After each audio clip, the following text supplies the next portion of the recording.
Assalamualaikum warahmatullahi wabarakatuh. Alhamdulillah, wassalatu wassalamu ala rasulillah. Segala puji dan puja kehadirat Allah subhanahu wa ta'ala, juga salawat dan taslim kepada Nabi besar Muhammad sallallahu alaihi wa ala alihi wa sahbihi wasallam. Ketemu lagi teman-teman sekalian di bedah buku kita 40 hadis pilihan pembentuk karakter muslimah. Dan kita akan masuk insyaAllah ke hadis 23 dari hadis pembentukan karakter muslimah ini. Dan sebelumnya kita sudah membahas hadis nomor 22. Saya ingatkan kembali yang berbunyi dari Abu Umama radhiyallahu anhu. Dia berkata, Rasulullah SAW bersabda, la tunfikum ra'atun syai'an min baiti zawjiha illa bi'idni. Qila ya Rasulullah walat ta'am. Qala dhalika afdalu amwalina. Tidak boleh seorang wanita menginfakkan harta dari rumah suaminya kecuali dengan izinnya. Dikatakan tidak juga makanan wahai Rasulullah, maka beliau sallallahu alaihi wasallam menjawab, makanan itu adalah harta kami yang paling utama. Maksudnya harta kami dari kaum laki-laki yang paling utama, karena itu yang paling banyak disiapkan oleh para suami di rumah. Maka tidak boleh menginfakkan dari rumah pun kecuali dengan izin suami. Dan sudah kita paparkan panjang lebar ya, kecuali makanan-makanan yang basah, yang cepat rusak, maka itu bisa saja, atau sudah mendapatkan izin global dari suami. Baik teman-teman sekalian, kita masih membahas tentang masalah rumah tangga pada kesempatan ini. Dan memang ini yang paling dasar sekali yang harus difahami oleh para muslimah. Karena prestasi tertinggi bagi setiap wanita dalam Islam adalah pada saat dia berstatus istri. Karena dengan status istri berarti dia punya seorang laki-laki saja yang dia fokus melayaninya, memenuhi kebutuhannya, mentaatinya, memuaskannya, mencurahkan seluruh kasih sayang dan cintanya serta kebutuhan biologisnya pada si suami ini sudah cukup bagi dia. Dan memang Allah tidak membuka pintu poliandri. Tidak bisa seorang wanita punya dua orang suami. Maka dia tinggal fokus kepada satu orang ini saja. Dan Nabi SAW sudah mengingatkan saudaraku seiman, ya, tidak ada wanita yang menjaga 5 waktu sholatnya, kemudian berpuasa Ramadannya, kemudian mentaati suaminya, padahal yang tidak bawa maksiat kepada Allah tentunya, fokus semuanya suaminya. Apapun hidupnya untuk suaminya. Apapun yang bisa menyenangkan suaminya, dia lakukan. Dan itu karena Allah subhanahu wa ta'ala. Kecuali pada saat dia meninggal, boleh dia pilih dari 8 pintu surga yang mana dia ingin masuk. Dan ini sebuah tiket VIP bagi setiap wanita. Harusnya difahami. Oleh karena itu syaitan paling banyak menggoda muslimah untuk kufur nikmat, untuk kufur asyirah, bangkang terhadap suaminya, menganggap remeh suaminya, malas dalam memenuhi kebutuhannya, malas dalam memuaskannya. Padahal semua itu adalah rangkaian tiket VIP untuk menuju ke surga. Ini di pembukaan yang ingin saya titik beratkan teman-teman sekalian. Ubah persepsi Anda sebagai wanita, sebagai istri yang selama ini Anda merasa saya harus lebih hebat dari suami saya harus tunduk dengan saya, untuk apa saya penuhi kebutuhannya, kenapa saya harus begini dan begitu, berkorban untuk dia. Padahal sebenarnya memang Tuhan Anda Allah yang memerintahkan itu. Dan kita, saya sebagai suami misalnya, ibu-ibu sebagai istri, kita menjalankan tugas kita semasa kita hidup. Sampai ajal datang, dan itu karena Allah subhanahu wa ta'ala. Saya menjalankan tugas saya sebagai suami, saya tidak harus menunggu unsur timbal balik dari istri saya. Karena bukan tujuan saya meraih cinta istri saya saja. Bukan hanya sekedar supaya dia puas. Tetapi bagaimana saya menjalankan apa yang Allah bebankan pada saya. Sehingga saya tidak pernah jenuh. Saya akan terus meraih pahala dengan cara menjalankan tugas sebagai suami. Begitu juga seorang istri. Bagaimana dia, semua yang dia kerjakan karena Allah subhanahu wa ta'ala. Dan memang butuh keikhlasan, ketulusan, pengorbanan dalam menjalankan ibadah kepada Allah subhanahu wa ta'ala. Di antaranya ibadah yang paling besar ya, bagi wanita adalah hubungan dengan suami. Bagaimana baginda Nabi SAW mengatakan awal yang akan dihisab dari seorang wanita pada hari kiamat adalah sholatnya dan hubungannya sama suaminya. Dari ini teman-teman sekalian penting sekali. Perbaiki persepsi Anda wahai muslimah ya, dalam membangun rumah tangga dengan suami. Dan juga teman-teman sekalian tanamkan kepada anak perempuan kita masalah itu. Jadi begitu dia sudah menikah, dia sudah pindah ke rumah suaminya, berarti dia sudah menjadi hak suaminya. Dia tidak bisa leluasa melakukan kegiatan, aktivitas, keputusan kecuali dengan izin suaminya. Dan suaminya pun tentu punya kewajiban dalam agama. Bagaimana suaminya harus memenuhi kebutuhannya, ya, melindungi dia. Kebutuhan itu masuk dalamnya makanan, minuman, semua dijamin. Pakaian, tempat tinggal, transportasi semampu suaminya. Di samping dari itu juga ada kasih sayang, ada cinta, ada kebutuhan biologis. Lalu apalagi yang dibutuhkan oleh seorang wanita setelah semua itu terpenuhi. Oleh karena itu warisan mereka dapatkan satu saja bagian dari laki-laki. Karena wanita sebelum menikah, tanggungan walinya, ayahnya. Dan kalau sudah menikah, maka pindah kepada suaminya. Pindah kepada suaminya. Gitu kan. Baik teman-teman sekalian. Sebab saya menyampaikan semua ini, karena memang dua buah hadis yang akan kita bahas pada kesempatan kali ini insyaAllah berhubungan dengan masalah itu. Hadis nomor 23 dan hadis nomor 24. Ya. Tapi saya akan coba bedah satu-satu kalau memang memungkinkan kita masukkan keduanya, karena ini sangat berhubungan satu sama yang lain. Saya akan bacakan dulu hadis yang disebutkan dari Abu Hurairah radhiyallahu anhu. Dia berkata, Rasulullah sallallahu alaihi wasallam bersabda, "Lau kuntu amiran ahadan an yasjuda li ahadin la amartu az-zawjata an tasjuda li zawjiha." Artinya, jika aku diizinkan menyuruh, kata Nabi SAW, jika aku diizinkan, maksudnya oleh Allah, menyuruh seseorang untuk bersujud kepada orang lain, niscaya akan aku perintahkan seorang istri untuk bersujud kepada suaminya. Hadis ini diriwayatkan oleh Tirmidzi. Renungi hadis ini teman-teman sekalian. Apakah anda wahai muslimah sudah mendengar hadis Nabi SAW, akrabu abdun ila rabbihi wa huwa sajid. Paling dekatnya seorang hamba dengan Tuhannya pada saat dia sedang sujud. Sujud itu adalah aktivitas termulia dalam sholat. Paling dekat seorang hamba dengan Tuhannya pada saat dia sujud. Padahal sebenarnya secara akal manusia, kalau kita fikir teman-teman sekalian, sujud itu betul-betul menghinakan diri ya. Karena meletakkan dahi ke tanah, seluruh tubuh ini merendah. Dan dibandingkan dengan orang berdiri, sebenarnya Allah subhanahu wa ta'ala yang di atas langit sana, kalau kita pakai akal manusia, kalau orang berdiri lebih dekat dengan langit daripada orang sujud, kan begitu? Tapi tidak. Justru pada saat sujud itu dianggap seseorang paling dekat sama Tuhannya. Karena dia betul-betul pada satu aktivitas yang menunjukkan penghinaan diri dia, penghormatan diri dia, ya, ketundukan dia. Itu sujud. Nah, di sini teman-teman sekalian, Nabi SAW mengatakan, bukan mengatakan misalnya, kalau boleh ya, sujud kepada selain Allah, maka aku akan suruh anak sujud pada orang tuanya. Padahal kita tahu haknya orang tua besar kan? Atau aku suruh masyarakat ya, sujud pada pimpinannya. Bahkan kasus hadis ini unik. Ya. Kita dengarkan ya, saya bacakan di penjelasannya. Hadis ini memiliki sebab yang melatar belakanginya. Seperti yang diriwayatkan Abu Daud dari Qais bin Sa'ad radhiyallahu anhu. Qais sahabat, Sa'ad juga sahabat. Makanya saya bilang radhiyallahu anhu. Dia berkata, ketika saya pergi ke Hira, salah satu wilayah di Jazirah Arab, maka saya melihat mereka, penduduk Hira, bersujud kepada Marzuban, atau dalam kurung julukan bagi penunggang kuda yang berani. Saya berkata, Rasulullah SAW lebih berhak untuk dihormati dengan bersujud. Dia berkata, kemudian aku mendatangi Nabi SAW, maksudnya Qais bin Sa'ad radhiyallahu anhu, pada saat pulang dari Hira langsung mendatangi Nabi SAW. Lalu berkata, sungguhnya aku mendatangi Hira, lalu aku melihat mereka bersujud kepada Marzuban, milik mereka. Padahal engkau lah wahai Rasulullah yang lebih berhak agar kami sujud kepadamu. Maka Rasulullah SAW menjawab, bagaimana pendapatmu jika kamu melewati kuburanku?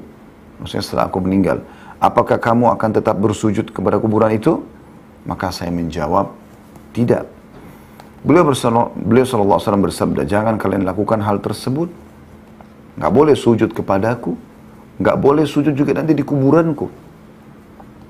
Nabi SAW menjelaskan masalah itu. Padahal ini Nabi ya, artinya orang yang paling layak, seperti pemahaman Qais. Bahkan bagi orang beriman, harusnya Nabi SAW di atas orang tua kita. Gitu kan? Kalau Nabi SAW perintahkan sesuatu yang diwajibkan, orang tua kita melarangnya, tetap kita patuh kepada Rasulullah SAW. Begitu prinsip dasarnya orang beriman. Mendahulukan Allah dan Rasulnya. Bahkan dari orang terdekatnya dia pun, kalau itu adalah kewajiban. Sholat misalnya. Tapi orang tua larang kita sholat. Tutup aurat misalnya. Tapi orang tua melarang kita tutup aurat. Maka ini kita ya, tinggalkan perintah orang tua kita. Atau larangannya. Kita dahulukan Allah dan Rasulnya. Begitu berita dalam agama. Gitu kan. Tapi perhatikan apa kata Nabi SAW.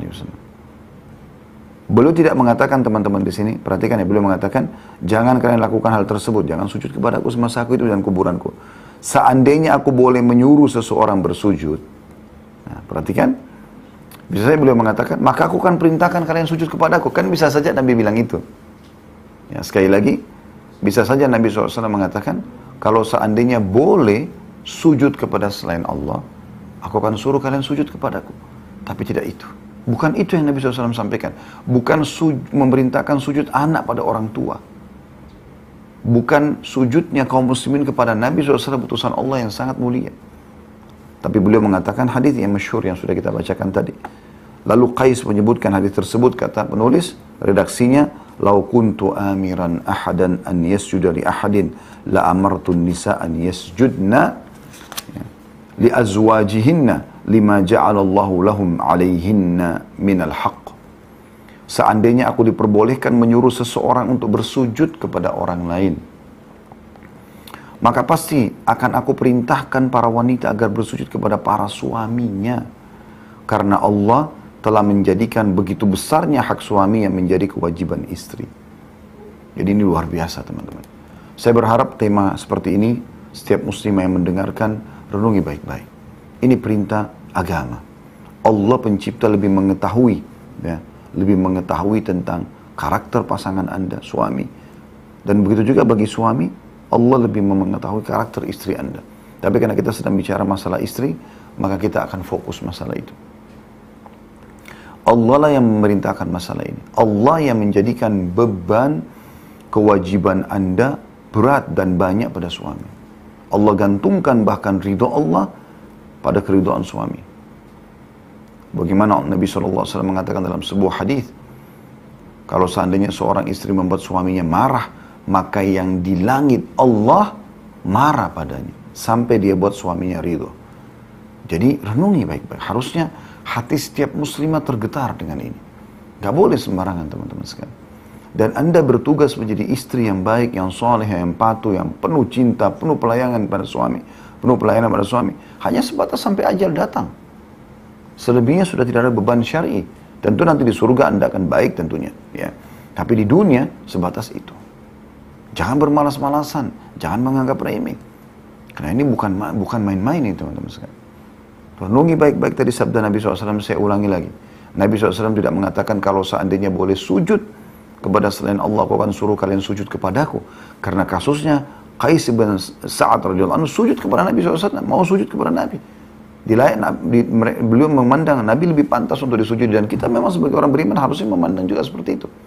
Tapi Nabi SAW tidak mengatakan kalau boleh sujud kepada selain Allah, aku perintahkan kalian sujud kepadaku. Tidak. Tapi titahnya Nabi SAW, aku akan perintahkan istri sujud pada suami. Juga bukan anak pada orang tua. Padahal kita tahu haknya seorang ibu, haknya seorang ayah dalam agama. Bagaimana besarnya hak mereka. Bagaimana ridho Allah juga bergantung pada ridho kedua orang tua. Tapi ternyata suami bagi istri lebih besar daripada hak orang tua. Karena suami orang asing, saudariku. Orang asing, orang yang tidak mengenal Anda sebelumnya. Tiba-tiba Anda menikah dengan dia, mulai hari itu, makanan, minuman, pakaian, keamanan, pendidikan, tempat tinggal, transportasi, semua jadi tanggungan dia. Dia setengah mati kerja. Saya melihat teman-teman yang bergabung bersama kami di kantor, bagaimana mereka, Masya Allah, dari pagi datang, mereka kerja dengan segala macam pekerjaan yang rumit, yang ringan, hujan, panas. Mereka pulang dalam kondisi letih, 8 jam kerja. Lalu kemudian pada saat terima gaji di akhir bulan, dengan ringannya mereka memberikan gaji mereka kepada istri. Dengan senyum yang lebar mereka bahagia pada saat melihat istrinya memasukkan sesuap makanan di mulutnya. Saya pernah bahasakan pada istri saya. Pada saat capek pun pulang ke rumah, tapi kita melihat istri senang, pakaiannya nyaman, bagus dia pakai, rumah nyaman, mereka gembira, anak-anak gembira bersama dengan istri, makanan ada, minuman ada. Rasanya nggak ada masalah dengan pengorbanan kita. Yang sekian juta sudah kita kumpulin 1 bulan dengan setengah mati tiap hari 8 jam. Itu bukan hal yang ringan teman-teman. Berat. Berat itu. Harusnya muslimah merenungi masalah itu. Oleh karena itu Nabi SAW mengatakan di sini, seandainya aku diperbolehkan menyuruh seseorang untuk sujud kepada orang lain, maka pasti akan aku perintahkan para wanita agar bersujud kepada para suaminya. Kenapa? Kenapa harus istri pada suami? Nabi jelaskan SAW.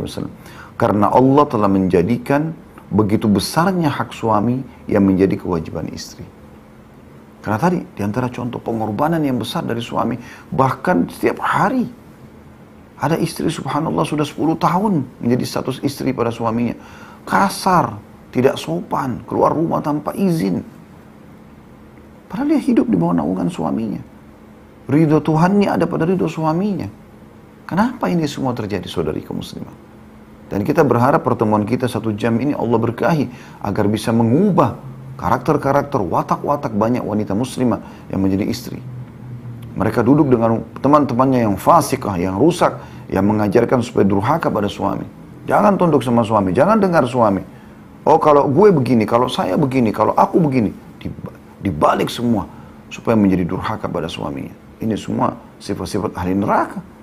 Itu yang kata Nabi SAW, aku diperlihatkan neraka dan aku diperlihatkan ternyata mayoritas penduduk adalah wanita. Kata seorang wanita di majlis pada saat itu, ya Rasulullah, kenapa kami? Kata Nabi SAW, karena kalian kufur. Kata sebagian sahabat, kufur apa ya Rasulullah? Kufur kepada Allah kah? Kata Nabi SAW, bukan, kufur asyirah. Memungkiri kebaikan suaminya. Sampai seorang suami kalau berbuat 1 abad pun pada dia, lalu kemudian dia lihat 1 kesalahan, maka dia mengatakan, aku tidak pernah melihat kebaikanmu selamanya. Tentu hadis ini teman-teman, bukan untuk diikutin oleh wanita yang Nabi sampaikan sifat ahli nerakanya. Gitu kan? Bukan mengatakan, oh Nabi aja sampaikan tuh, kalau memang wanita, memang begitu sifatnya, harus dimaklumi, harus difahami. Kalau dia melihat 1 kesalahan, dia akan salahkan suaminya. Itu kan sifat ahli neraka. Masa Anda mau jadi ahli neraka? Kan nggak mungkin ya. Tapi bagaimana sebaliknya? Anda menjadi yang baik. Yang menjadi ahli surga artinya justru selalu menilai setiap kebaikan suami. Pekahlah akhwat kita, para ummahat, para istri di rumah yang mengikuti acara kita, baik live ini atau mengulang-ulanginya atau ada nanti share. Teman-teman di rumah renungi baik-baik. Lihat setiap sudut rumah Anda. Lihat setiap fasilitas yang ada. Oksigen udara segar yang Anda hirup dari AC pun yang dibeli oleh suami, yang dibayar setiap bulan listriknya oleh suami. Itu nikmat Allah yang luar biasa, yang Anda harus syukur kepada Allah dan Anda harus syukur berterima kasih pada suami. Jangan kufur asyirah. Jangan pungkiri kebaikan suami. Ini penting sekali untuk digarisbawahi teman-teman sekalian. Setiap jengkar rumah Anda, catnya, wallpapernya, sofa yang ada, di dapur, piring-piring, sendok, gelas, apa saja, kitchen setnya, ranjang Anda, tiap hari Anda istirahat di situ, kasurnya, tempat tidurnya, spraynya, bantalnya, sarung bantal, Anda masuk kamar mandi, handuk, sabun, sampo, odol, semuanya. Mungkin perawatan-perawatan juga banyak di antara istri dipenuhi oleh suaminya. Merek inilah, merek itulah, perawatan ini, perawatan itu. Berapa banyak dipenuhi oleh suami. Bahkan kadang-kadang suami mentaklif, membebankan dirinya. Mungkin utang di kantornya, mungkin utang sama teman-temannya untuk memenuhi kebutuhan Anda. Belum handphone yang Anda pakai setiap hari telepon mungkin dibelikan oleh suami. Bagaimana bisa Anda bisa gunakan handphone tersebut bermaksiat kepada Allah dan suami? Menghubungi laki-laki lain misalnya. Padahal sebenarnya Anda status istri. Kan gitu. Atau misalnya Anda menggunakannya untuk melihat sesuatu yang haram. Padahal nikmat Allah berikan dan itu harusnya kita syukur. Anda marah-marah sama suami di WA. Ketik segala macam kata-kata yang tidak sopan. Padahal handphone itu dari dia. Pulsa juga diisikan oleh dia. Bagaimana bisa Anda lakukan perbuatan ini semua? Kenapa Anda tidak menjadi wanita ahli surga? Bukankah Nabi SAW sudah mengatakan wanita ahli surga yang kalau dia disakiti atau dia menyakiti, dia akan datang kepada suaminya sambil memegang tangannya dan mengatakan, aku tidak bisa memejamkan mataku sampai kau ridho kepadaku. Bukan marah-marah teman-teman sekalian. Bukan malah tidak sopan. Sering mengucapkan maaf, sering mengalah, memunculkan sifat kepemimpinan laki-laki yang akan menaungi, akan melindungi, yang justru akan dia minta maaf kalau dia salah. Tapi banyak muslimah tidak memahami rahasia ini. Kita sayangkan sekali. Sehingga akhirnya terjadi pembangkangan dalam rumah tangga. Sedikit ngambek, langsung keluar rumah tanpa izin suami. Sedikit marah, cemberut, nggak mau lihat wajah suaminya.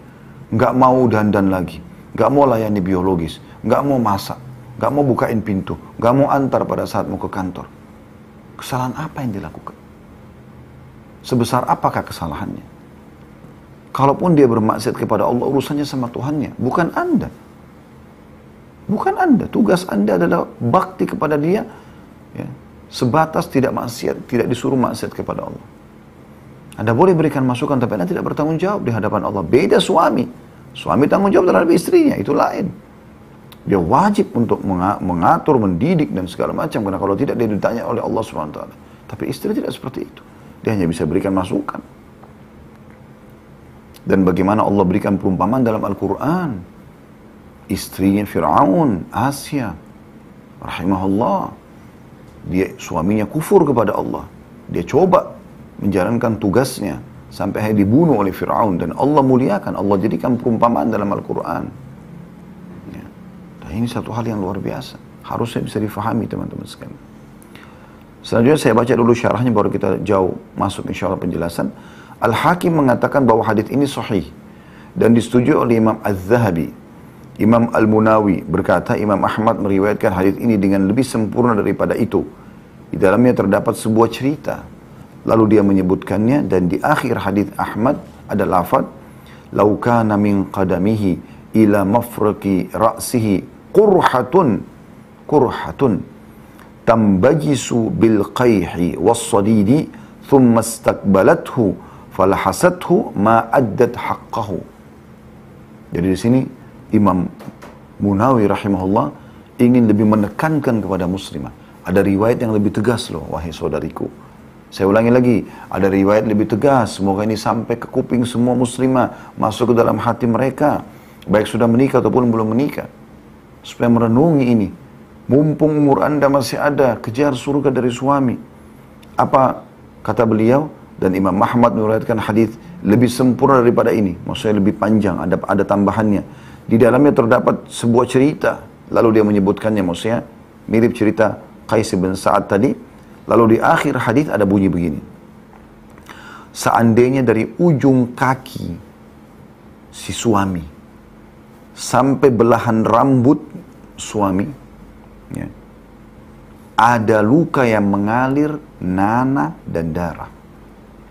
Kemudian si istri menghadap suaminya dan menjilati luka tersebut, maka dia belum menunaikan hak suaminya. Hadis ini riwayatkan Imam Ahmad dari Anas bin Malik radhiyallahu anhu. Al-Mundhiri berkata bahwa sanadnya baik, perawi-perawinya semua thiqat atau kredibel dan terkenal. Hal ini disampaikan oleh Ibnu Hamzah Al-Husaini dalam kitab Al-Bayan wa At-Ta'rif fi Asbab Wurud Al-Hadits Asy-Syarif, halaman 133 sampai 134. Saya ingin ulangi muslimah. Di akhir hadis Imam Ahmad, kata Nabi SAW, seandainya dari ujung kaki sampai belahan rambut kepala suami ada luka, semua tubuhnya, dari kepalanya sampai kakinya, tidak ada celah sedikit pun kecuali semuanya luka. Plus luka itu mengalir nanah dan darah. Kotor, bau, mungkin menular. Kemudian si istri menghadap suaminya dan menjilatnya. Bukan membersihkan dengan kain. Menjilat dengan lidah, menjijikkan kan? Tapi begitu pun dia lakukan, dia masih belum bisa menunaikan hak suaminya. Renungi ini teman-teman. Apa hadis seperti ini tidak menggetarkan hati Anda wahai muslimah? Bagaimana bisa Anda tidak memberikan hak suami sementara Allah melalui Nabi-Nya Muhammad SAW menyampaikan seperti ini? Haknya suami terlalu besar. Senyum dengan dia, ramah dengan dia, santun dengan dia, raih cintanya, raih kasih sayangnya. Korbankan waktumu, hidupmu, tubuhmu untuk dia. Allah Subhanahu wa Ta'ala menilai sebagai sebuah ibadah. Kalau kau meninggal kemudian dia ridho, kau masuk surga wahai muslimah. Saya sangat sedih kadang-kadang kalau hal-hal seperti ini tidak direnungi oleh para muslimah. Nggak direnungi, nggak dijadikan sebagai bahan muhasabah. Padahal hidup dia terbatas. Dia bisa masuk surga teman-teman dengan ini. Dengan berbuat baik. Saya ulangi sekali lagi. Kata Nabi SAW, seandainya dari ujung kaki sampai belahan rambut suaminya terdapat luka, tidak ada celah sedikit pun. Keluar darah dan nanah, keluar nanah dan darah. Lalu istri datang menghadap suaminya, maksudnya menemuinya. Kemudian menjilatinya, satu persatu luka tersebut menjijikkan. Itu pun dia masih belum bisa memberikan hak suaminya. Bagaimana tidak? Orang yang kita tidak kenal sebelumnya. Lalu kemudian dia bekerja setiap hari banting tulang. Ada suami teman-teman, bekerja dari awal menikah umur 20 tahun, 25 tahun, 30 tahun. Sampai umur 60 tahun. Masih juga memberikan nafkah istrinya masih hidup sama dia. Saya melihat ayah saya rahimahullah meninggal beberapa bulan yang lalu. Bagaimana beliau membiayai ibu. Sampai umur beliau 74 tahun kemarin. Sampai di hari-hari terakhir sebelum meninggal, beliau masih memikirkan bagaimana bisa membiayai keluarganya. Ibu sudah sampai tua, sampai 60 tahun lebih umurnya. Berapa puluh tahun dibiayai. Begitu luar biasanya pengorbanan suami. Mungkin ada mengatakan, tapi kan saya baru nikah 5 tahun. 5 tahun pun teman-teman luar biasa. Saya kan sudah sering kasih contoh wahai muslimah. Kalau seandainya Anda sedang jalan di satu jalan, kemudian Anda temukan ada satu rumah. Rumah itu di pinggir jalan tempat Anda lewat dan kebetulan tiba-tiba terjadi hujan deras. Anda tidak punya persiapan, tidak punya payung, Anda lagi jalan kaki. Dan pemilik rumah yang ada di depan, yang Anda sedang lewat di depannya memanggil Anda mengatakan, silakan Bu, bernaung di sini dulu. Lalu Anda dipersilakan masuk, Anda langsung karena takut basah dengan hujan Anda masuk ke terasnya. Lalu pemilik rumah teman-teman sekalian tidak temani Anda, hanya memberikan Anda kesempatan untuk bernaung saja. Begitu hujan reda Anda pamit, Anda pergi. Kira-kira saya mau tanya, dari hati nurani Anda wahai muslimah yang mengikuti acara kita, dan semoga ini sampai, saya berharap kepada Allah sampai kepada semua muslimah terutama di Indonesia, tidak terkecuali tua ataupun muda, sudah menikah ataupun belum, agar mereka merenungi ini teman-teman sekalian. Kalau seandainya Anda lewat lagi di rumah itu satu waktu, apakah Anda tidak mengenang kebaikan orang itu? Kalau Anda pakai hati nurani, Anda akan kenang, Anda akan mengatakan, pemilik rumah ini baik sekali. Dulu saya kehujanan, dia melindungi saya. Bahkan mungkin tidak pernah Anda lupa seumur hidup Anda kejadian tersebut. Padahal hanya dikasih naungan dari hujan beberapa saat. Bagaimana kalau pemilik rumah itu duduk ngobrol sama Anda, menyiapkan untuk Anda teh hangat di hujan yang deras, udara cukup dingin. Anda diberikan pisang goreng, Anda diberikan ubi goreng, Anda diberikan kue-kue. Kira-kira seperti apa? Saya yakin Anda akan lebih mengenang lagi. Ini contoh rasional. Bagaimana dengan suami yang tadi saya bilang teman-teman sekalian, perjengkal rumah Anda perhatikan baik-baik. Catnya, wallpapernya, sofanya, kulkasnya, ranjang, spray, odol, semua. Dari rambut Anda sampai kaki Anda semua. Dari mengalir hasil nafkahnya suami. Itu luar biasa. Bahkan bisa saja sebagian suami melebihi masa menafkahi istrinya daripada masa ayah menafkahi anak perempuannya. Misalnya seorang ayah membiayai anaknya dari 20 tahun misalnya, sampai 20 tahun. Lalu menikahlah si anak perempuan itu. Mulai pindah dengan suaminya. Lalu dia hidup sama suaminya 40 tahun. Sampai 60 tahun umurnya. Suaminya seperti saya kasih contoh tadi. Ayah saya lihat depan mata sendiri. 74 tahun, ibu 60 tahun lebih. Beda 10 tahunan kurang lebih umur beliau. Itu masih sibuk membiayai kebutuhan-kebutuhannya. Jadi bisa saja suami lebih lama membiayai kita daripada ayah kita. Kalau ayah wajar, ada kontak batin. Kita sperma dia, gitu kan. Ayah kita membawa nasabnya dia. Tapi suami, bukan siapa-siapa. Tapi Allah bebankan dia wajib memenuhi kebutuhan kita. Renungi ini teman-teman sekalian, renungi baik-baik. Lalu kata penulis, saya mengatakan hadits ini diriwayatkan Imam Ahmad pada juz 3 halaman 158 dan sampai 159 melalui jalur periwayatan Khalaf bin Khalifah bin Hafs dari pamannya titik atau koma, kemudian beliau mengatakan Anas bin Malik radhiyallahu anhu dalam sebuah hadis atau suatu hadis yang di dalamnya terdapat cerita seperti yang baru Anda ketahui. Dan yang dimaksud dengan sujud dalam hadis tersebut adalah sujud penghormatan seperti yang dikatakan oleh Ibnu Arabi dalam kitab Aridatul Ahwazi juz 5 halaman 107. Halaman 107 ya. Kemudian teman-teman sekalian, tadi yang sempat saya bilang ada hadis ke-24 ya. Izinkan saya membaca dulu. Hadis dari Ummu Salamah radhiyallahu anha, dia berkata bahwa Rasulullah sallallahu alaihi wasallam bersabda, "Ayyuma imra'atin matat wa zawjuha anha radin dakhalatil jannah." Siapapun wanita yang meninggal dunia sedangkan suaminya ridha terhadapnya, maka dia pasti akan masuk surga. Hadis diriwayatkan oleh Tirmidzi dan ini hadis sahih. Teman-teman sekalian, renungi hadis ini. Renungi wahai muslimah. Kalau Anda meninggal dunia lalu suami Anda merasa kehilangan ya, karena khidmah, pelayanan, candaannya, biologisnya, masakannya, kebersihannya dan segala macam, menjadi kenangan selalu bagi suami. Tiket VIP ke surga. VIP teman-teman sekalian. Jangan pernah menjadi wanita yang kalau meninggal dunia suaminya mengatakan alhamdulillah dia meninggal. Karena selama hidup tuntutan, cerewet, semua menyudutkan suami, mencari-cari kesalahannya. Ini aneh kadang-kadang sebagian muslimah, begitu ketemu suami yang pertama kecurigaan, yang pertama menyudutkan, yang pertama menyalahkan, protes. La haula wa la quwata illa billah. Kenapa wahai muslimah? Kenapa kau selalu mengikuti bisikan syaitan untuk mencurigai suamimu? Kenapa kau tidak percaya saja sama dia? Ada Tuhannya Allah subhanahu wa ta'ala. Anda tidak disuruh mengawasi suami. Nggak disuruh memata-matai dia. Disuruh berbuat baik pada dia. Jangan dibalik. Tidak usah Anda jadi pengawas. Habis umurnya untuk mengawasi suaminya. Tidak perlu. Anda jaga hubungan Anda sama Allah, Allah akan jaga pasangan Anda juga. Kata Nabi SAW dalam sebuah hadis, ya, berbaktilah dengan kedua orang tua kalian, Allah akan berikan kalian anak yang berbakti pada kalian.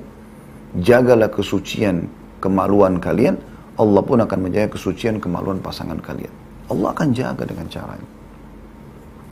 Baik, ini penjelasan dari buku tadi dan sedikit tambahan dari kami. Sekarang saya akan lebih jauh teman-teman sekalian masuk dan menjelaskan tentang tugas dan kewajiban istri.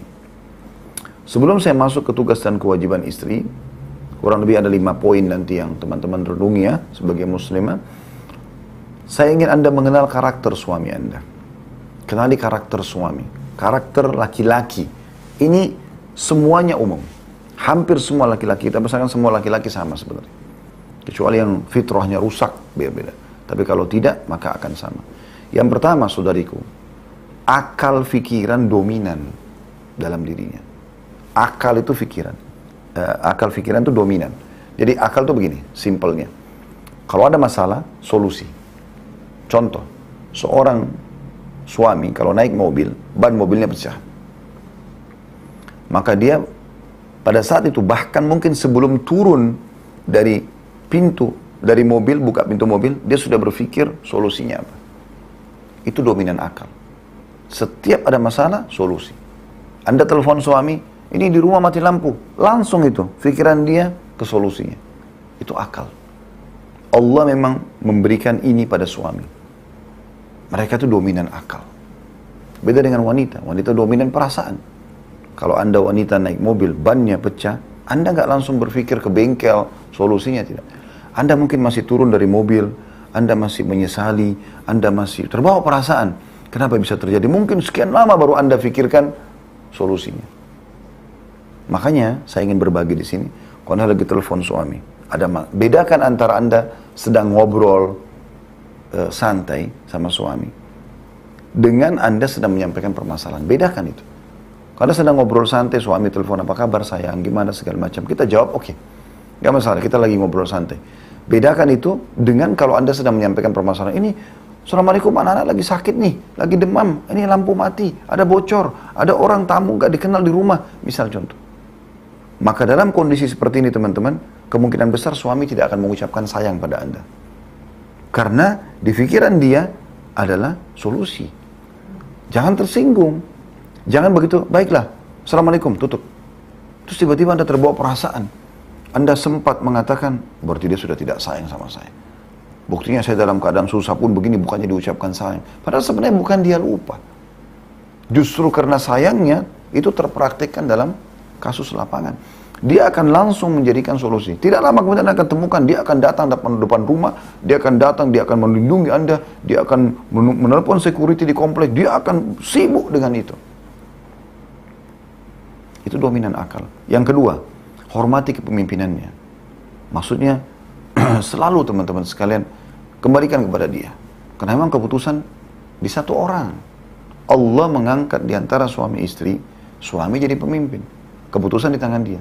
Dan tidak bisa ada dualisme dalam masalah ini. Pemimpin negara, presiden, raja cuma satu. Kenapa bukan dua presiden? Kenapa bukan dua raja?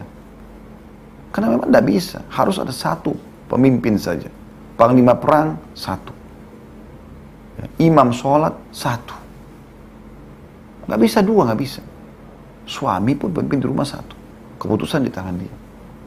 Berikan keputusan di tangan dia. Jangan ibu yang mendominasi di rumah. Selalu kembalikan pada suami. Bagaimana? Boleh nggak saya begini? Bagaimana kalau seperti? Berikan masukan dia. Ditolak pun itu hak dia.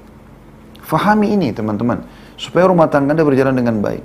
Dengan menghormati kepemimpinannya. Bahkan suami yang punya kepribadian lemah pun Anda sokong dia. Kalau dia selalu berlindung di belakang Anda, ya, sebagai suami Anda dorong dia. Ayo, silakan. Ya, Mas aja yang di depan. Misalnya, kita panggil apa dia silakan. Ayo, kamu adalah pemimpin. Ayo pimpin saya. Jangan saya. Gitu. Boleh Anda berikan masukan sampai percaya dirinya muncul. Itu yang Anda lakukan. Hormati kepemimpinannya. Kemudian yang ketiga, laki-laki itu tidak suka dihardik, teman-teman. Jangan dihardik. Walaupun Anda tahu dia sedang berbuat salah, jangan menyerangnya. Kami laki-laki ini Allah sudah siapkan kulit kami, ya, tubuh kami ini, itu memang untuk menghadapi cuaca luar. Hujan, panas, salju.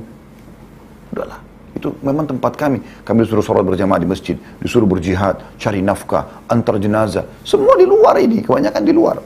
Kami masuk rumah memang untuk istirahat. Untuk menghilangkan, mengurangi keletihan di luar rumah itu. Jadi, sifat defense-nya laki-laki itu kuat sekali. Kalau Anda menyerangnya, dia akan bertahan walaupun dia salah.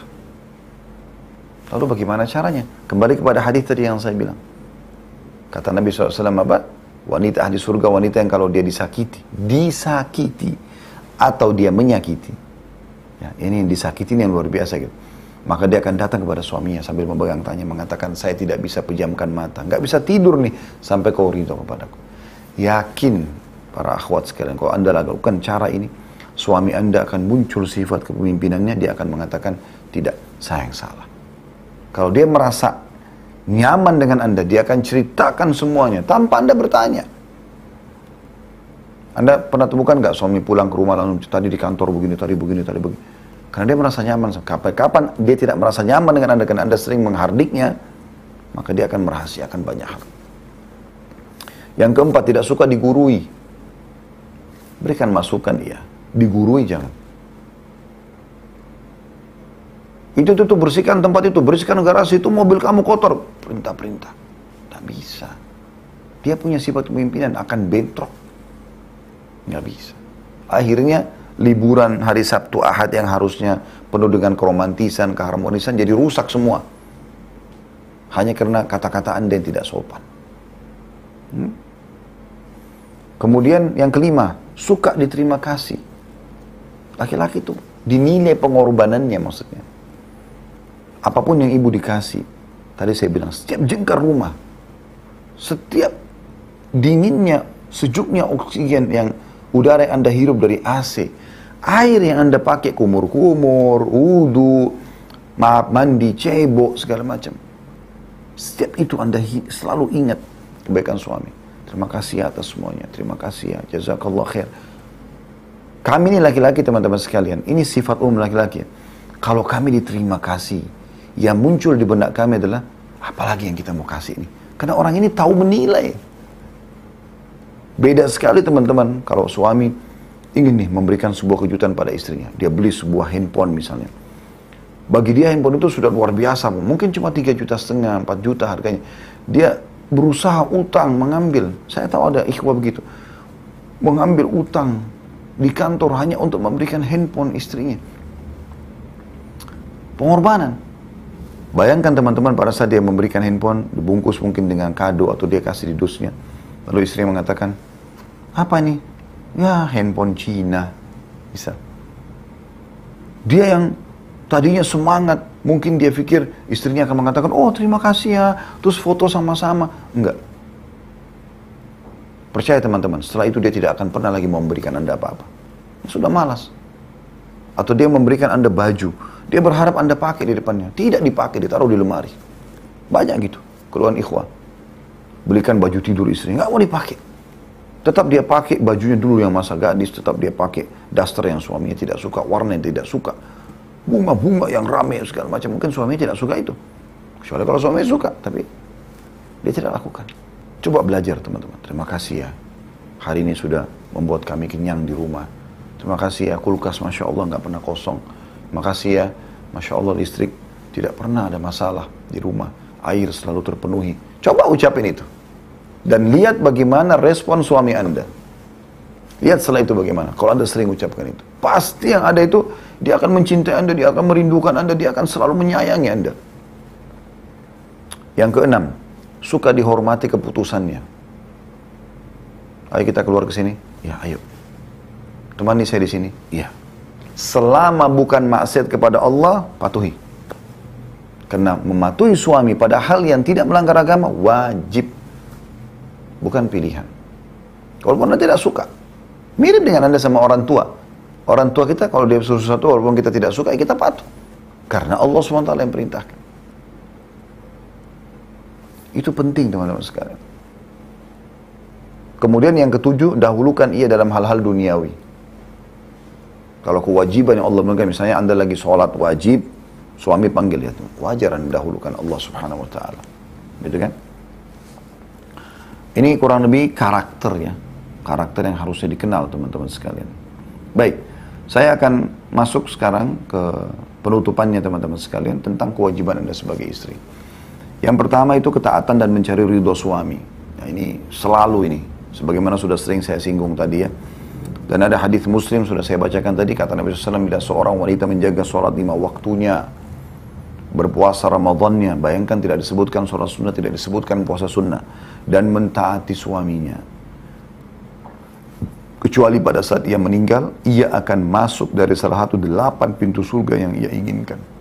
Tiket VIP masuk ke dalam surga. Ini luar biasa teman-teman. Luar biasa kalau saya melihat ini. Ya.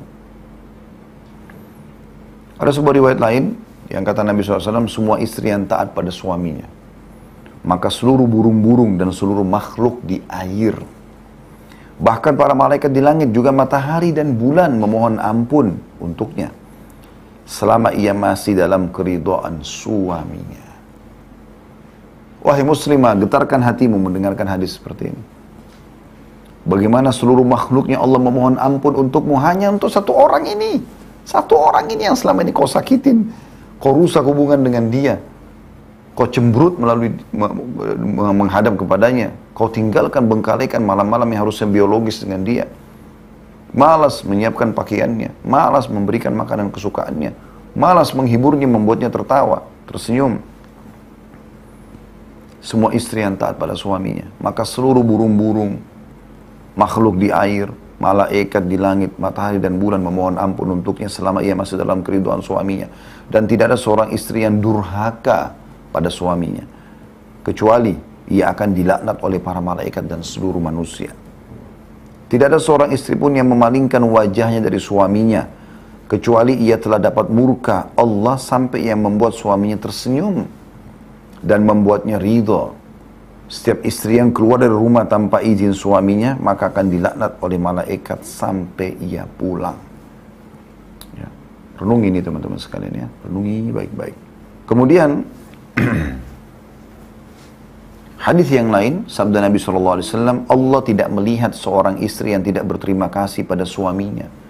Padahal dia butuh pada suaminya. Termasuk teman-teman sekalian, kalau pulang rumah, jangan sakiti. Jangan hardikan. Walaupun ada hal yang mendesak yang harus Anda bicarakan, penuhi dulu kebutuhannya. Renungi kisah Rumaisa, Gumaisa. Namanya beberapa. Dan paling tepat namanya Ummu Sulaim radhiyallahu anha. Menikah sama Abu Talha. Abu Talha punya anak laki-laki dari Ummu Sulaim. Ummu Sulaim janda. Ibunya Anas bin Malik. Suaminya Malik meninggal dalam keadaan kafir. Kemudian Abu Talha ini menikahi dia, temannya Malik. Temannya mantan suaminya menikahi dia, tapi masih kafir. Lalu Ummu Sulaim mengatakan, saya tidak mungkin menikah dengan kau selama kau dalam keadaan kafir. Kalau kau siap masuk Islam, saya akan jadikan Islammu sebagai maharku. Maka Abu Talha pun masuk Islam, menikahlah mereka. Lalu dikaruniai anak laki-laki. Subhanallah, laki-laki ini sakit. Abu Talha sangat gembira dapat anak dari Ummu Sulaim. Apalagi anak laki-laki. Dia berharap anak laki-laki tumbuh besar. Subhanallah. Antara maghrib isya, Abu Talha mengatakan saya mau pergi ke masjid. Rencana dia duduk antara maghrib sama isya. Begitu dia keluar, beberapa langkah meninggal si anak. Kata Anas bin Malik, anak Ummu Sulaim menceritakan. Maka pada saat itu ibuku mengatakan, jangan ada yang menyampaikan kepada Abu Talha tentang kematian anak ini. Kecuali aku sendiri. Kemudian kata Anas bin Malik, ibuku pada malam itu dandan belum pernah secantik itu sebelumnya. Dan masak makanan belum pernah seenak itu sebelumnya. Sambil menunggu Abu Talha pulang. Lalu apa yang Ummu Sulaim lakukan? Wahai muslimah, baca kisah ini Ummu Sulaim, Rumaisa, Gumaisa radhiyallahu anha, yang Nabi SAW jamin surga bagi dia. Ada hadis yang menjelaskan kalau ya, Ummu Sulaim dijamin surga radhiyallahu anha. Padahal suaminya pulang, anaknya mati ini, anaknya mati. Kita tahu bagaimana ibu perasaannya dengan anaknya. Tapi dia tetap dandan, dia masak. Lalu suaminya datang, dia layani makan sampai suaminya kenyang. Dia tawarkan dirinya untuk biologis. Suaminya tertarik. Sudah kenyang perut, wanita cantik di sebelahnya dengan wangi, digaulilah. Setelah digauli teman-teman, dalam kondisi anaknya meninggal nih Ummu Sulaim radhiyallahu anha. Bagaimana sakitnya hatinya sebenarnya. Tapi subhanallah dia lakukan ini. Lalu dia mengatakan, wahai Abu Talha, bagaimana pendapatmu kalau seandainya ada orang menitipkan barang pada kita, lalu diminta kembali? Apa kita kembalikan? Kata Abu Talha, tentu saja wahai Ummu Sulaim. Amanahnya orang kita kembalikan. Maka Ummu Sulaim mengatakan kalimat yang mulia, wahai Abu Talha, kalau gitu berharaplah pahala di sisi Allah. Karena anakmu telah dipanggil oleh Tuhannya, pemiliknya. Ini, perhatikan riwayat ini teman-teman, banyak muslimah selalu menganggap anaknya punya dia, bukan punya suaminya. Ini, dari mana ini pemahamannya? Cuma dia sendiri. Yang penting anak-anakku, suamiku tidak penting. Loh, kok aneh? Dari mana statement ini Anda dapatkan? Syaitan siapa yang mengajarkan kepada Anda? Yang penting suami, anak nomor 2. Karena anak adalah anak-anak suami. Siapa nama anak Anda? Yusuf. Nama suami Anda siapa? Ahmad. Tetap Yusuf bin Ahmad. Walaupun nama Anda Aisyah, Anda mengandung 9 bulan, tidak mungkin berubah menjadi Yusuf misalnya bin Aisyah. Pasti Yusuf bin Ahmad ikut ayahnya. Dan dalam hadis yang sahih riwayat Bukhari Muslim kata Nabi SAW, dan wanita pemimpin di rumah suaminya, dan dia bertanggung jawab ya, terhadap rumah, harta, dan anak-anak suaminya. Anak-anak suaminya. Itu bukan anak ibu sendiri. Anak-anak suami yang sedang diamanahkan pada ibu. Sperma dia ditaruh di rahim ibu. Itu loh fahami. Yang penting anak-anak saya, suami nggak penting. Dari mana? Itu kalau tidak spermanya suami, dapat anak dari mana? Nggak mungkin, wahai muslimah. Jangan bodoh ini, gitu kan? Banyak muslimah seperti itu. Yang penting lihat anak-anak saya. Suami nggak penting. Tak mungkin. Bagaimana bisa itu? Ini penting ya. Saya ulangi hadisnya, kata Nabi SAW, Allah tidak melihat seorang istri yang tidak terima kasih pada suami sementara dia butuh sama suami. Hadis yang lain, kata Nabi SAW, 3 golongan yang tidak akan diterima sholat darinya. Juga amalan-amalannya tidak akan diangkat ke langit. Gak sampai kepada Allah amalnya. Sholatnya lah, ibadah-ibadah yang lainnya tidak ada. 3 golongan ini. Yang pertama, seorang budak yang lari dari tuannya sampai ia kembali. Hamba sahaya lari, dia masih milik tuannya. Ini ada hukum sendiri ya, tapi ini bukan dari bahasan kita. Yang kedua, golongan kedua, istri yang suaminya marah sampai suami itu ridho padanya.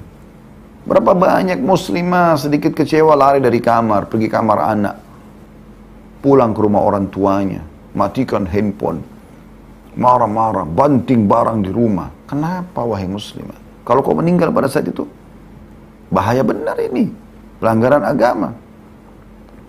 Tidak diterima sholatmu, biar kau sujud, tahajud, semalam suntuk. Sholat wajib aja nggak diterima.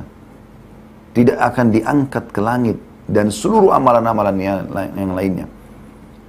Yaitu istri yang suaminya marah padanya sampai suaminya ridho padanya. Sampai ridho. Ridho itu seperti apa? Begini. Ridho itu memahaminya begini. Kalau ada orang miskin minta, tolong bantu saya 300.000, saya butuh bantuan. Baik, kita kasih 300.000. Kita belum buat dia ridho. Kita baru memenuhi apa yang dia minta pada saat itu. Anda mau buat orang miskin itu ridho bagaimana? Ini contoh rasionalnya. Anda tanya alamatnya di mana, Anda datang ke rumahnya, Anda perbaikin rumahnya yang rusak, Anda biayai dia, penuhi kebutuhannya, Anda kasih dia pekerjaan, Anda sekolahkan anak-anaknya, sampai dia udah nggak tahu mau bilang apa. Nah itu ridho namanya. Itu ridho namanya. Seperti itu. Jadi sampai suaminya ridho, bukan sampai suaminya reda, enggak. Sampai suaminya tersenyum kembali, terima dia, bukan cuma sekedar maafin saya. Enggak cukup itu. Enggak cukup. Ini sabda Nabi SAW. Golongan yang ketiga, orang mabuk sampai dia sadar. Bayangkan teman-teman muslimah, kau disamakan dengan orang mabuk sampai sadar. Ini luar biasa kalau nggak menyentuh ini. Hadis yang lain, bibinya sahabat Nabi yang mulia Imran bin Husain radhiyallahu anhu majma'in pernah datang ke rumah Aisyah dan mengeluh kesah tentang suaminya, semua keburukan. Nabi SAW lewat dan dengar. Apa kata Nabi SAW? Hati-hati, karena suamimu surgamu atau nerakamu. Ini semua sabda Nabi SAW. Aisyah berkata radhiyallahu anha dalam riwayat lain, wahai sekalian wanita, bila kalian tahu hakikat hak suami kalian terhadap kalian, kalau kalian sadar, tahu ini, dan bagaimana Allah balas kalau kalian melakukan dengan baik tugas-tugas kalian, dan bagaimana Allah hukum kalau kalian bengkalikan. Wahai sekalian wanita, bila kalian tahu hakikat hak suami kalian terhadap kalian, maka pastilah seseorang dari kalian mengambil debu telapak kaki suaminya dan meletakkannya pada pipinya. Debunya, tanah dari luar dia, ambil taruh di pipinya. Berapa banyak muslimah suaminya begitu datang mau mendekat saja, masih bau sana, kotor, jorok. Oh inilah, itulah. Pakai bahasa-bahasa lain. Anda kan punya perasaan, Anda kan bisa bilang, Masya Allah, belum mandi aja sudah ganteng, bagaimana kalau sudah mandi? Padahal sebenarnya dia nggak ganteng, mungkin berantakan. Tapi kan boleh kita mengatakan itu pada suami. Masya Allah, kemarin itu, waktu pakai baju yang hitam itu gagah loh.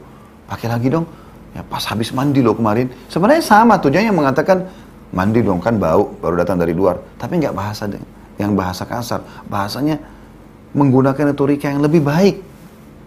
Kemudian yang kedua, hak suami adalah biologisnya. Tadi mematuhi ya.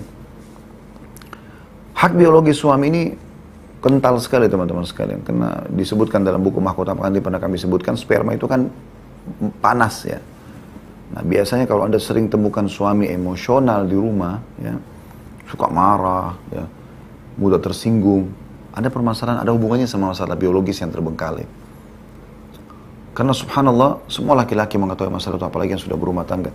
Pada saat sperma sudah tertumpahkan teman-teman, ada ketenangan jiwa, relax.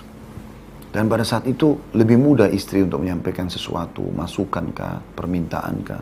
lebih tepat.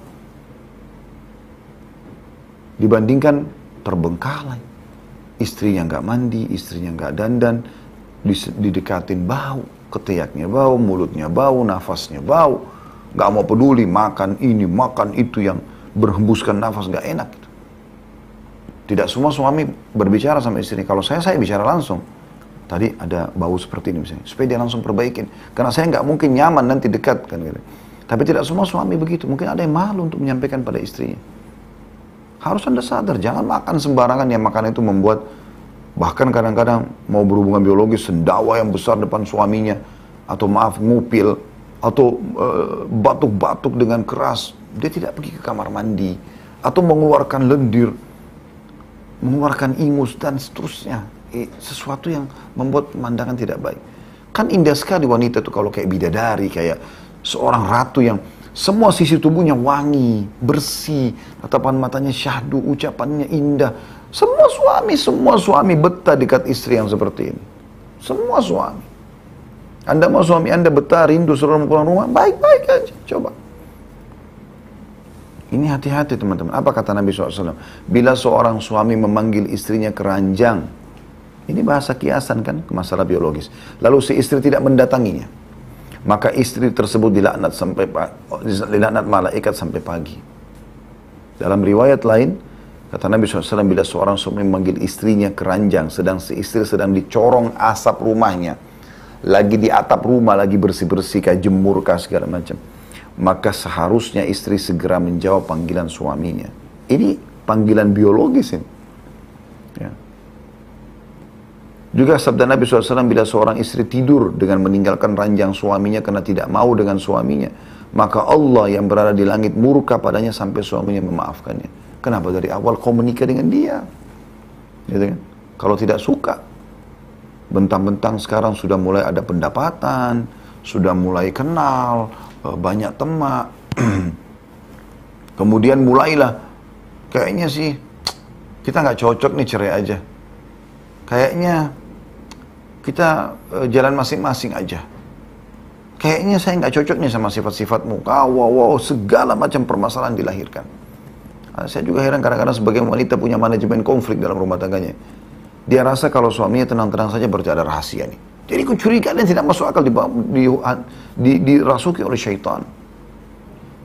Ukhti muslimah, kalau suamimu lagi tidak ada masalah, kenapa kau buat masalah? Kita disuruh dalam Islam menghakimi secara zahir, yang kelihatan saja. Kalau itu kebaikan, dukung. Kalau itu kemungkaran, ingatkan. Yang tidak tahu, gak usah dicampuri. Ada 2 malaikat yang mendampingi dia. Ada Tuhannya Allah yang mengawasi dia. Kenapa kau sibuk memeriksa handphone suamimu, mencari tahu masalah dia, pekerjaan dia? Untuk apa? Tugasmu hanya sampai ajal datang. Kemudian hadis Nabi SAW, awal amalan yang akan dihisap pada hari kiamat dari seorang istri, wanita, adalah sholat dan hubungannya dengan suaminya.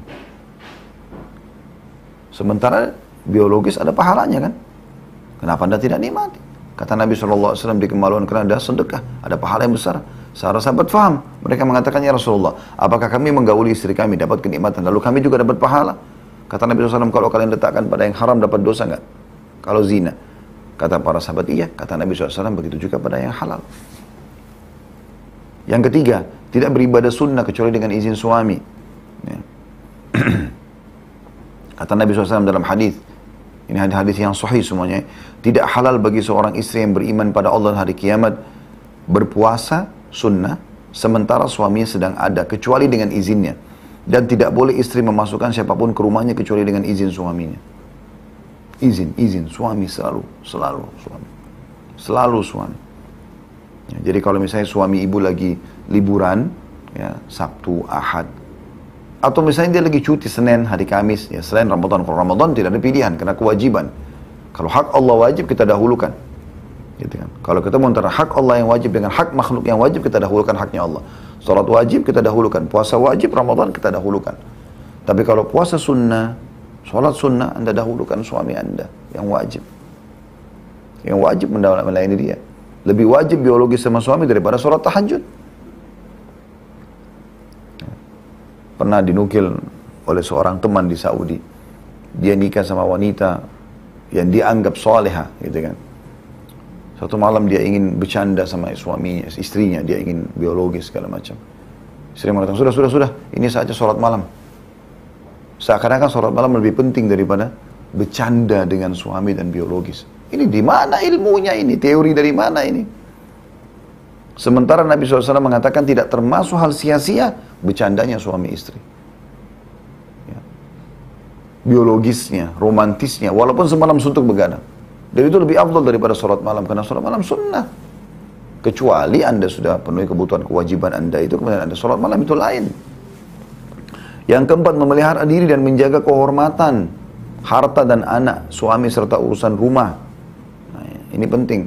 Tadi sudah saya sebutkan hadisnya, hadis Bukhari Muslim, yang kata Nabi SAW, dan wanita pemimpin di rumahnya, di rumah dan terhadap anak-anak suaminya. Dan dia akan diminta pertanggungjawaban pada hari kiamat. Ini juga cukup panjang sebenarnya bahasannya. Dan ini ada, Anda bisa buka surah An-Nisa ayat 34 ya. Coba dibuka dulu. Surah nomor 4 ayat 34. Ada potongan ayat di situ. Atau saya baca semuanya. A'udzu billahi minasyaitonir rajim. Ar-rijalu qawwamuna 'alan nisa'i bima faddalallahu ba'dahum 'ala ba'din wa bima anfaqu min amwalihim. Fas-salihatu qanitatun hafizatun lil ghaibi bima hafizallah. Wallati takhafuna nushuzahunna fa'iduhunna wahjurhunna fil madaji' wadribuhun. Fa in ata'nakum fala tabghu 'alayhinna sabila. Innallaha kana 'aliyyan kabira. Kaum laki-laki adalah pemimpin bagi kaum wanita. Allah sudah nobatkan itu. Sudah kita jelaskan tadi. Oleh karena Allah telah melebihkan sebagian laki-laki atau sebagian perempuan. Maksudnya tadi dominan akal secara fisik ya. Dan karena mereka laki-laki telah menafkahkan sebagian dari harta mereka. Tadi memenuhi semua kebutuhan istri. Yang saya bilang setiap jengkar rumah, setiap fasilitas. Lihat itu kelebihan suami di situ. Sebab itu maka wanita yang salihah. Nah, setelah Allah jelaskan laki-laki pemimpin, laki-laki harus dihormatin karena menafkahkan harta mereka, kata Allah, oleh karena itu wanita yang soleh ya ialah yang taat kepada Allah, lagi memelihara diri ketika suaminya tidak ada, nggak selingkuh ya. Oleh karena Allah telah memelihara mereka. Bagaimana Allah memelihara mereka? Sebelum mereka menikah, wajib ayahnya, walinya menaunginya. Setelah menikah, suaminya wajib. Jadi Allah pelihara mereka. Harusnya mereka menghargai pemeliharaan Allah itu dengan menghormati orang yang sudah Allah jadikan sebagai penjaga dia. Wanita-wanita yang kamu khawatirkan nusyudnya, pembangkangan, maka nasihati mereka. Baik-baik, tidak boleh, ini larang, ini haram. Tidak mau dengar, pisahkan mereka di tempat tidur. Jangan gauli mereka, kata Allah. Kalau mereka nolak, pukul mereka. Tapi Nabi SAW mengatakan pukulan yang tidak berbekas ya, tidak boleh menampar wajah dan segala macam. Sebagian ulama mengatakan menggunakan kayu siwak mengingatkan dia. Kemudian jika mereka mentaatimu, maka janganlah kamu wahai para suami mencari-cari jalan untuk menyusahkan mereka. Kalau mereka sudah mentaati ya sudah, nikmati saja. Jangan cari-cari kesalahannya istri. Sesungguhnya Allah maha tinggi lagi maha besar. Ini yang keempat. Dan yang terakhir, yang kelima teman-teman, tidak keluar rumah dan beraktivitas ya, di luar rumah tanpa izin suami. Nah ini sebenarnya mirip dengan tadi ya. Kalau tadi kan tidak beribadah sunnah ya. Kalau ini memang lebih kepada mohon maaf, tidak kepada aktivitas di luar rumah. Anda bisa buka surah nomor 33, surah Al-Ahzab ya. Ayatnya juga 33. Jadi ini mudah dihafal sebenarnya ya, surahnya. Allah menyebutkan dalam surah nomor 33 Al-Ahzab ayat 33-nya ya.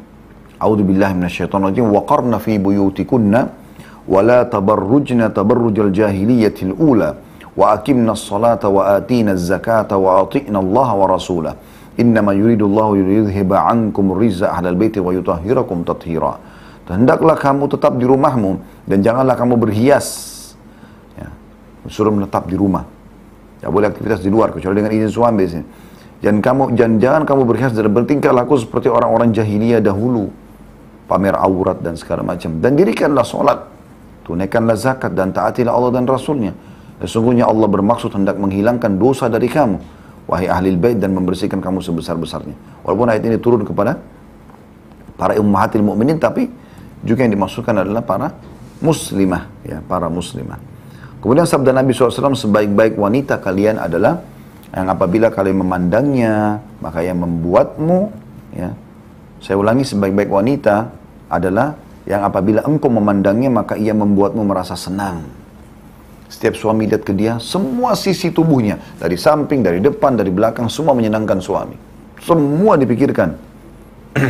Dari pakaian, dari apalah semua, sisiran rambut, dandanan, segala macam. Hindari semua apa yang suami tidak suka. Ini sebaik-baik wanita. Apabila engkau menyuruhnya, bukan pada maksud ia mematuhimu. Dan apabila engkau tidak berada di sampingnya, ia memelihara hakmu pada dirinya dan hartamu. Diriwayatkan oleh Tabarani dengan sanad sahih. Dan ini luar biasa teman-teman. Kita kalau mau bicara ini, maka sangat panjang sekali. Saya tutup dengan nasihat di sini teman-teman. Sudah semestinya seorang istri menjaga rasa malu pada suaminya, berterima kasih dan senantiasa mentaatinya pada hal yang ma'ruf.